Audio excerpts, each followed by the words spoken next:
네, 바야흐로 작금의 시대는 4차 산업 시대가 되어서 이 4차 산업이 꽃을 피우고 있는 시대를 우리가 살고 있습니다. 성도님들 많은 피부의 변화를 느끼고 계시지 않습니까? 4차 산업은 이 정보 그리고 인공지능이라는 것으로 기계가 스스로 발전하고 집약하는 엄청난 단계를 말합니다. 그래서 1차 산업은 기계의 혁명이었다면 2차는 전기가 생겨나고 3차는 컴퓨터라는 것이 생겨났는데 4차는 그 모든 것을 아울러서 기계가 스스로 그것들을 일으키고 발전할 수 있는 엄청난 단계를 우리는 4차 산업이라고 얘기를 합니다. 그래서 이 4차 산업이 생기면 이제 이전의 일들이 사라지고 또 일전의 직종들이 점점 줄어드는 것을 보게 되고, 물론 새로운 것이 생겨나기도 하지만 오히려 반대로 더 줄어드는 것이 많은 것이 다른 산업과의 좀 다른 부분이라 할 수 있습니다. 그래서 이 시대를 살아가고 있는 우리와 함께 또 오늘 이 말씀이 또 오늘 우리에게는 어떻게 주님이 우리의 새 포도주가 되시며 또 우리는 어떻게 새 가족 부대로 삶을 살아가야 하는 것인지를 오늘 우리가 말씀을 통하여 함께 하나님의 메시지를 살펴보고자 합니다. 오늘 본문은 예수님께서 새 언약의 성취자로서 본인은 새 포도주와 같은 자임을 말씀하시면서 새 포도주는 새 부대에 들어가고 그것이 감당되어진다라고 말씀해 주시고 있습니다. 그러면서 비유를 통하여서 이것을 주님께서 더 깊이 있게 우리에게 전해주고자 하십니다. 오늘 이 비유가 하나님의 말씀이 어떻게 새 포도주와 새 가죽으로 역사되어지는지를 우리 같이 한번 살펴보고자 합니다. 오늘 본문 18절 보시면 우리가 이 비유를 이해하기 전에 앞서 한 가지 유대인들이 행하는 관행에 대해서 얘기하고 있습니다.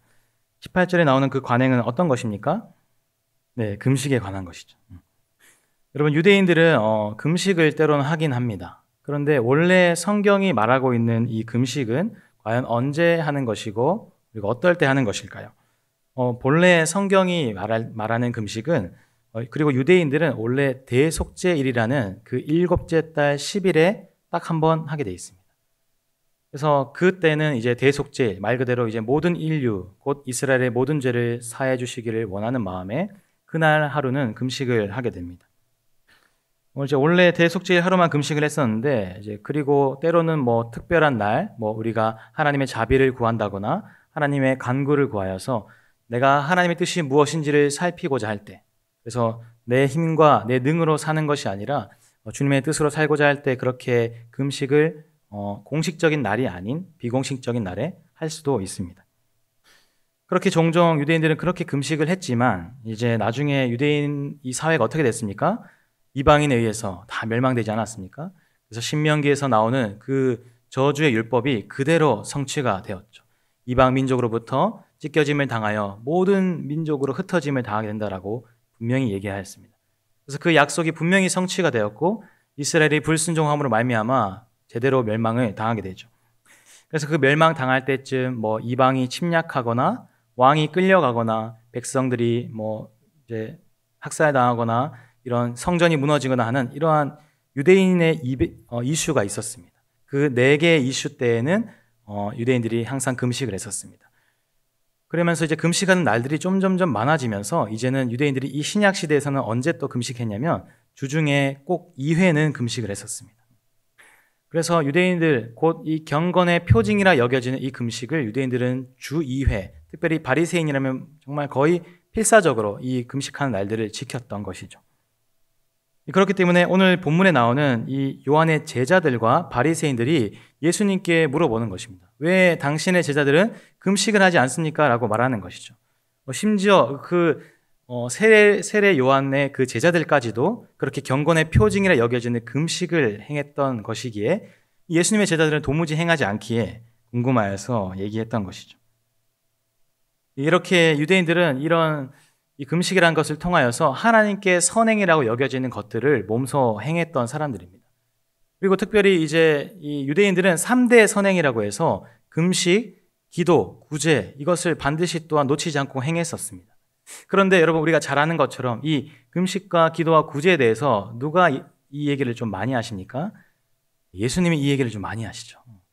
마태복음 6장에 보시면 여러분 5장의 팔복 이후에 너희의 종교적 관행에 대해서 언급하시면서 뭐가 잘못됐고 뭐가 고쳐져야 되는지 마태복음 6장에 잘 설명해 주십니다.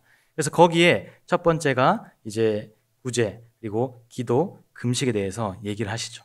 그러면서 너희가 하는 이 3대 선행, 이 관행은 너무 외식적이다라는 것이죠. 너무 드러나기 위해서 하는 것이고 그 안에 내포한 본질이 무엇인지는 거기에 대해서는 집중하지 않고 오히려 그 외적인 것을 행해야 된다. 왜 행하지 않느냐 그런 정죄만 그들이 한다라고 말하는 것입니다. 그래서 이 요한의 제자들까지도 심지어 이 경건의 표징에 대해서 외형적으로 지키는 것을 중요시 여겼던 것처럼 이 우리 안에서도 이 종교적 관행에 대해서는 좀 더 우리가 중요시하거나 어쩌면 그것을 좀 더 명확하게 다루고자 하는 움직임들이 조금 있을 수 있습니다. 그런데 오늘 예수님께서는 뭐라고 말씀하시는지 우리 19절을 한번 같이 읽어봤으면 좋겠습니다. 우리 19절입니다. 같이 읽겠습니다. 시작.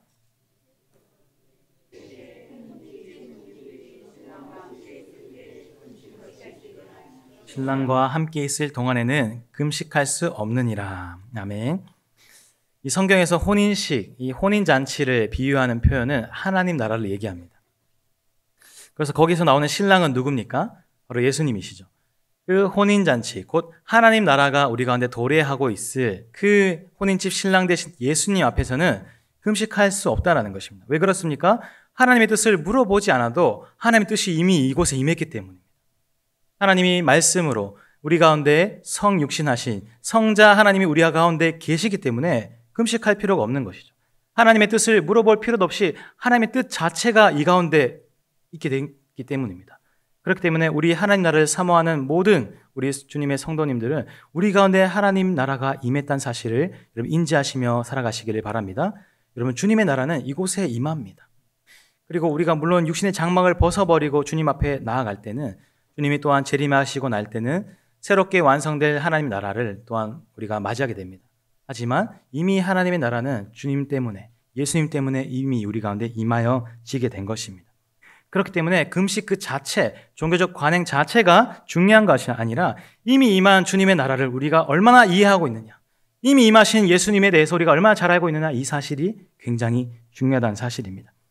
그래서 이미 신랑 되신 예수님이 우리 가운데 함께 있는데 왜 금식하느냐라고 물어보시면서 비유로 그렇게 말씀하시는 것이죠. 물론 신랑이 빼앗길 그날, 예수님이 우리 가운데 없을 것 같은 여러분 그런 날이 도래할 때는 여러분 금식하면서 주님 앞에 나아가야 될 필요도 있습니다. 하지만 주님의 나라를 먼저 이해하고 하나님의 나라, 곧 예수님의 그 행하신 일이 무엇인지를 우리가 묵상하고 깨닫는 것, 이것이 굉장히 중요하다라고 주님 말씀하고 계십니다.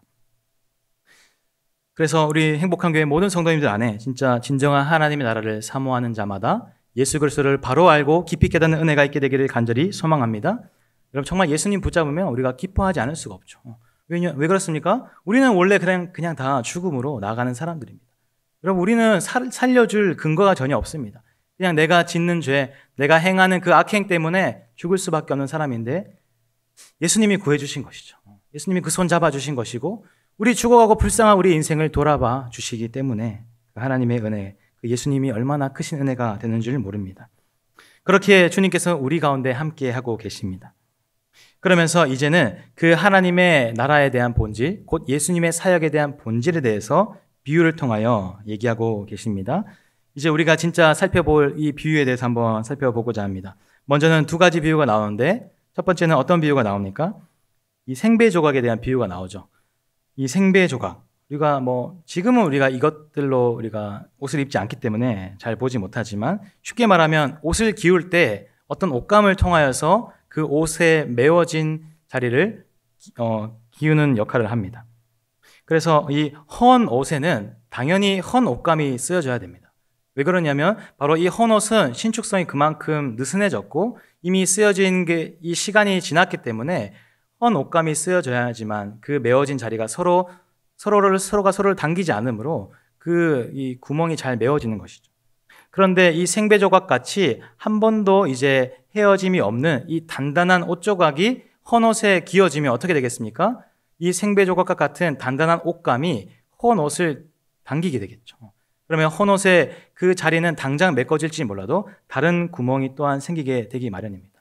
뭐 이것을 제가 장황히 얘기했지만 우리 성도님 다 아실 줄 압니다. 다 한 번씩 기어본 경험이 있지 않으십니까?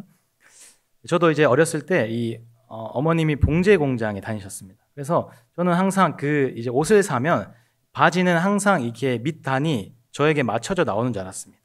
근데 제가 나중에 이 옷을 사보니까 그게 아니라는 걸 알았습니다. 이 바지가 항상 그렇게 그 사람의 손을 통하여서 기워지고 메워짐을 통하여서 이렇게 바지가 맞춰진다는 사실이죠.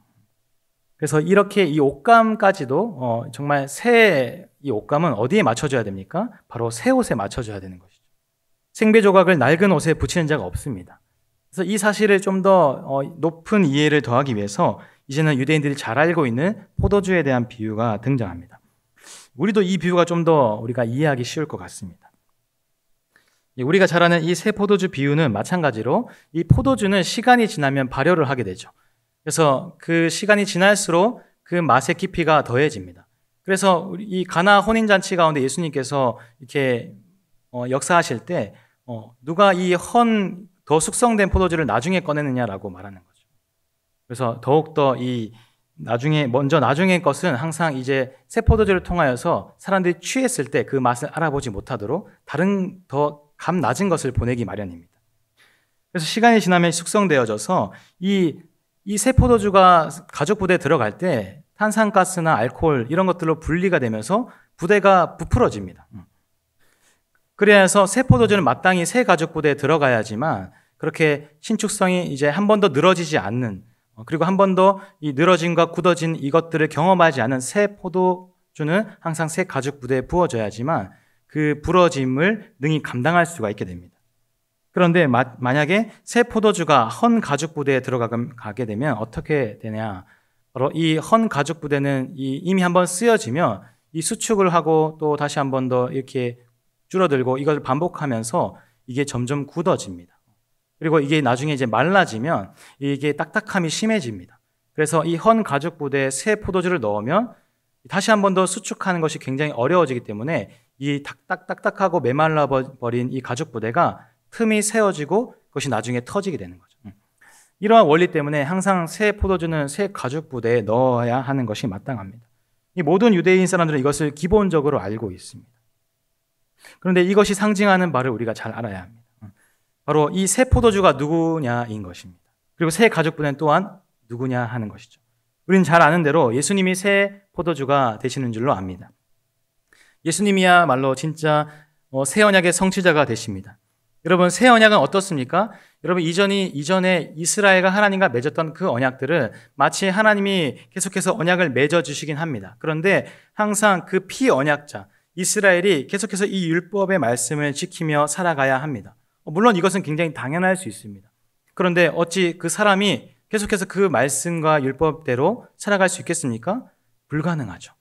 이스라엘이 아무리 그렇게 율법을 지키려고 발버둥 치고 애를 써도 우리가 이미 실패하고 멸망된 사실을 우리는 잘 알고 있습니다.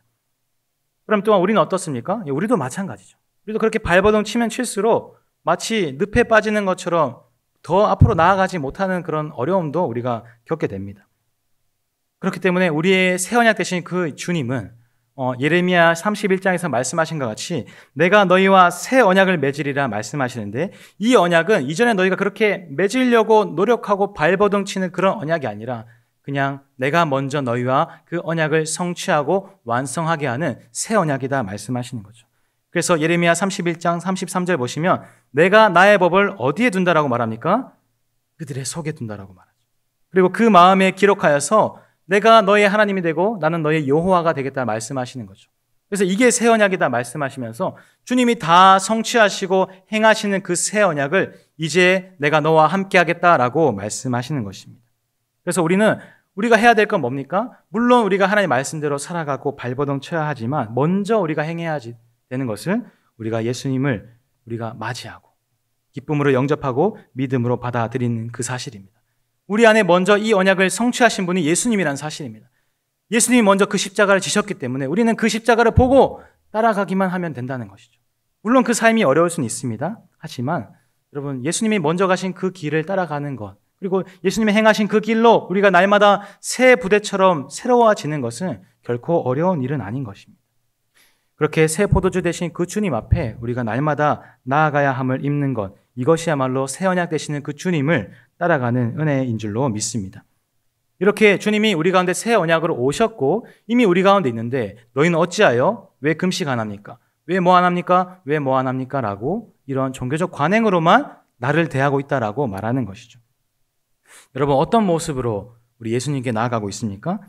여러분, 우리는 이전에 행했던 그런 것들이 또 다른 은혜를 야기한다라고 생각할 수 있습니다. 하지만 이전 것은 지나간 것입니다.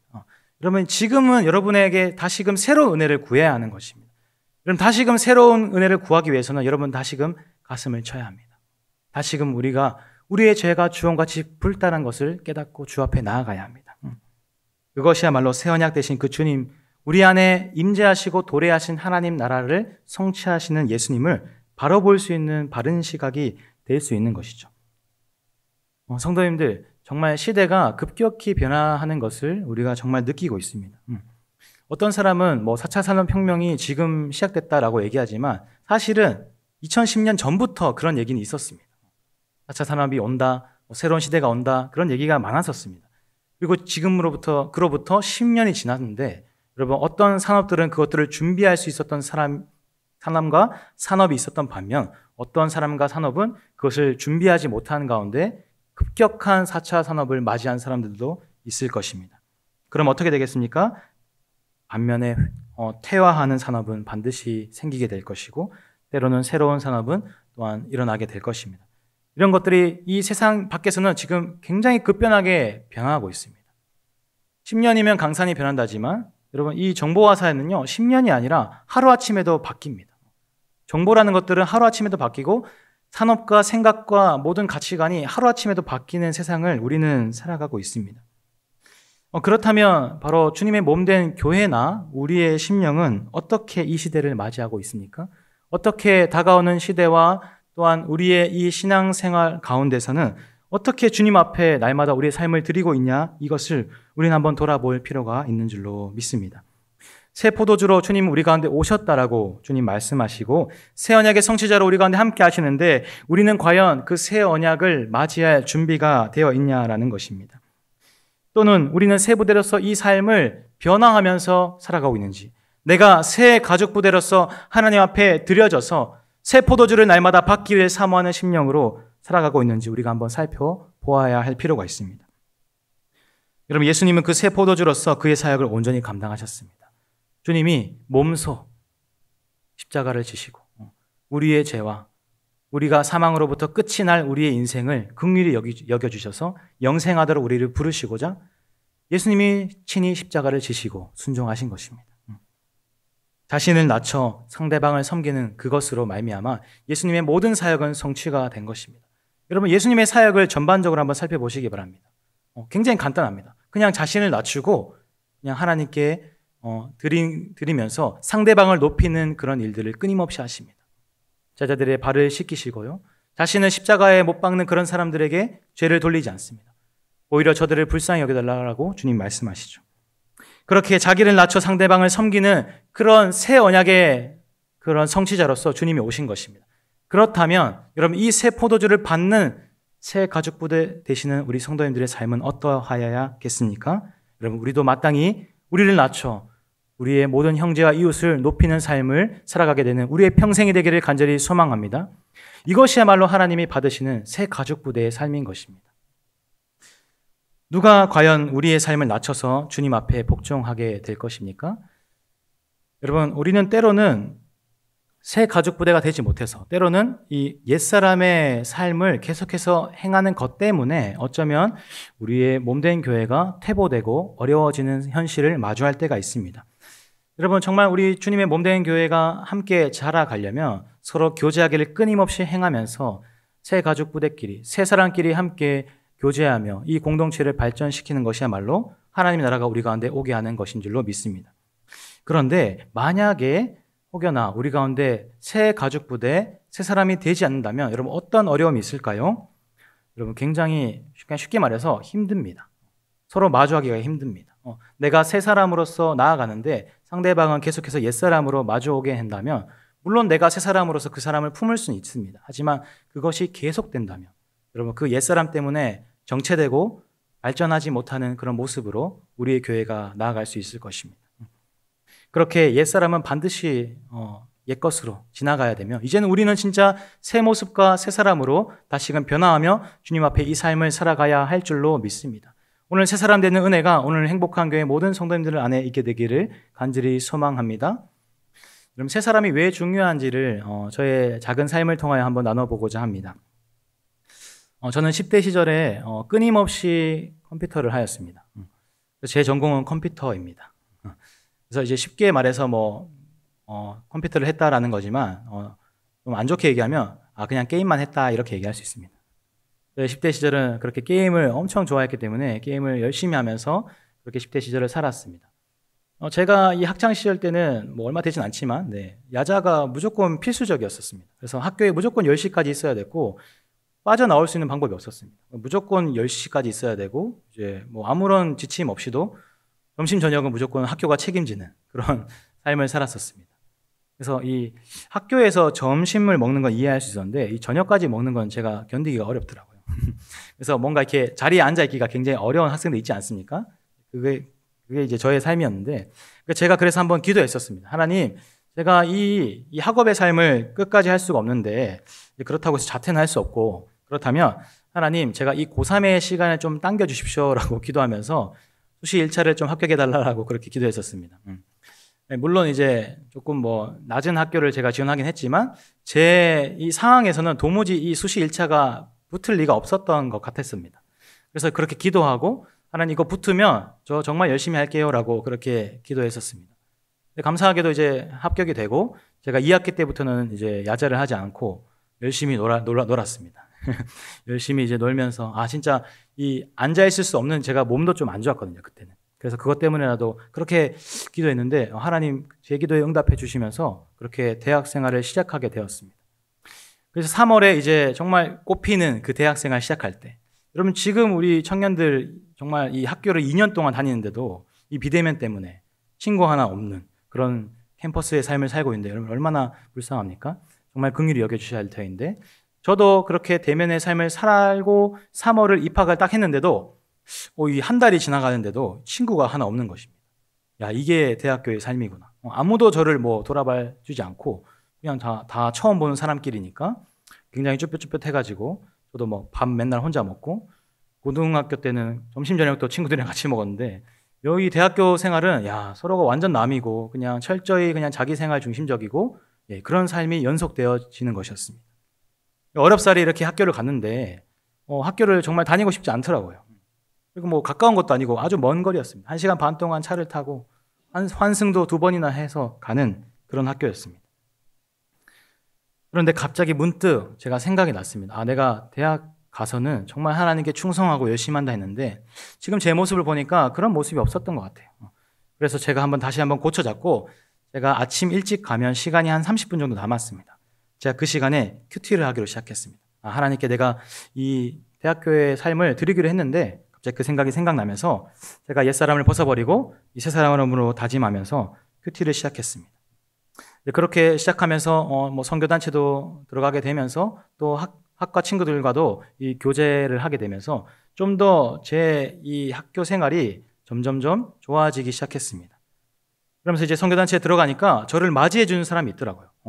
예전에 학교에 가면 학교에 누가 왔는지 돌아보지도 않고 밥도 맨날 혼자 먹어야 되고 그런 어려운 삶이었는데 이제 그 단체에 가니까 막 환영도 해주고 학교에 잘 왔다 얘기해주고 밥도 같이 먹자 얘기해주고 그 남은 시간도 막 같이 활용하면서 학교에 있는 시간이 굉장히 많은데 그 시간을 함께 이렇게 살 수 있도록 그렇게 정말 놀라운 시간을 제가 맞이하게 된 것이죠.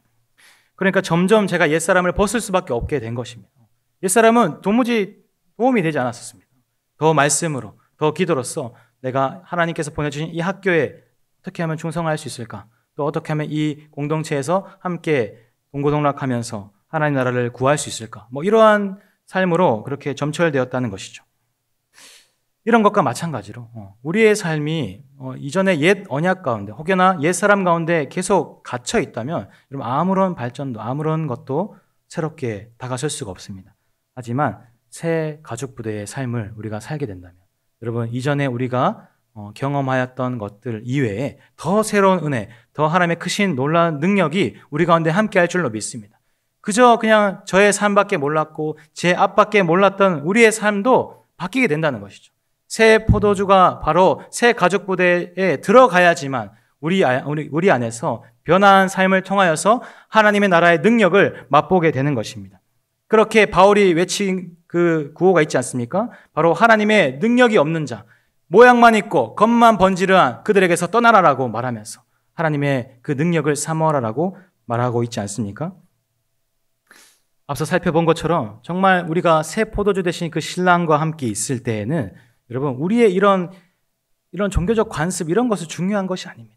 진짜 여러분 예수를 알고 있느냐? 진짜 하나님이 우리 안에 있느냐? 그 하나님으로 함께 교제하고 있느냐? 성도를 세운 일에 동참하고 있느냐? 혹여나 여러분 혼자 신앙생활하고 그냥 그 앞만 바라보고 있지 않느냐? 여러분 그것을 살펴보아야 합니다. 주님이 우리 가운데 함께 하시는 그 혼인잔치가 되면요. 여러분 잔치는 혼자 합니까? 절대 혼자 할 수 없습니다.